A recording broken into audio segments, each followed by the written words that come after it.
Sveiki visi regbio mylėtojai, dar kartelį priminsiu, kad esame Kaune Partizanų gatvėje, kur netrukus Baltijos top lygos 4 turo uždarimo rungtynės. Kauno Ąžuolas čia namuose priima Mėsnekį Kekavą Ala Ligne.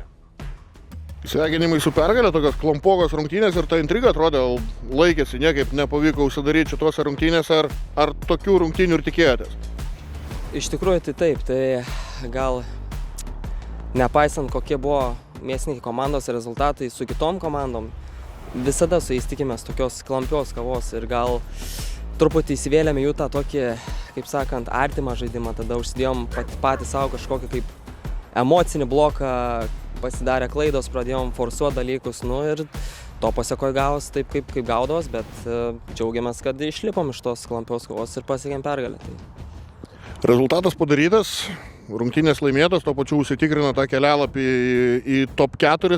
Kiek dabar ta tokia psichologinė našta nukris nuo pečių ir kokį pozityvą tai duos paskutiniam 2 turam dar kovojant dėl geresnių pozicijų?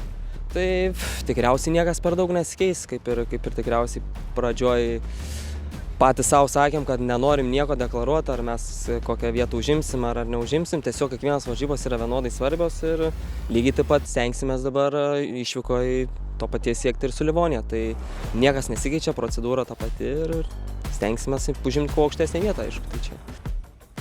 It seems that doesn't matter about the results, but you kept fighting till the end. How can you describe the game? Yeah, I got to hand it to our boys. The effort was there today, and they really worked hard through the whole 80 minutes. And the opponents, I mean, they had some great play. I think it was a really good game. Despite the end result, I think there was a lot of positives out of it. Is it a bit pity that you were not able to came with few bonus points because you had such a possibility at the end of the match? Yeah, that one stings a little bit, but that's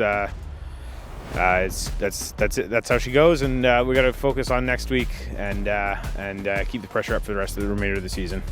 Ir viskas, 34-17, Ąžuolas švenčia pergalę, išlieka jie antrojoje turnyrinės lentelės vietoje.